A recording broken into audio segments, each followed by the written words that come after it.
In topic 2, we have a look at professional learning communities and a more recent iteration, teacher learning communities. Now, professional learning communities have been around a long time.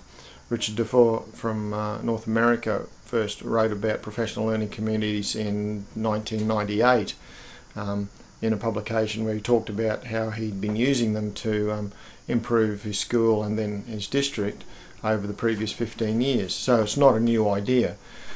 Although the problem, I suppose, is that lots of people say they're using professional learning communities, and it is far more than teachers' collaboration or teachers working in teams.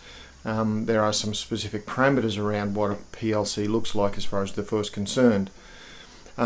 Teaching learning communities, a more recent iteration, is pretty well a specialised PLC, and there's a video that you'll watch in the resources from Dylan William, who talks a little bit about a TLC being a specific type of PLC restricted to membership of teachers.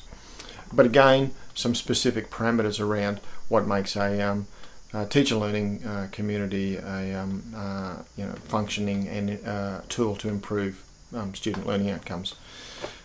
If you're doing the other unit, you're probably already familiar with that's the leadership project, the library resources, because you will need to be accessing those in your leadership project. But this week I'd like you to get onto the university library, CQU library, learn about the search function and do a search for professional learning communities or teaching learning communities and look at the multitude of literature that's out there. You can put some parameters around your search, around time frames, around specific PLCs in the primary school or whatever. But have a bit of a search and see what sort of papers you can find.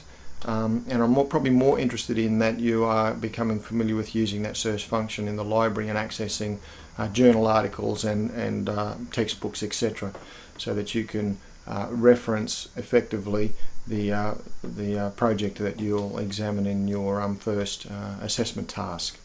So that's this week: professional learning communities, teacher learning communities, and I'm specifically interested in diving into what the important elements of those are. So good luck with your research and your reading.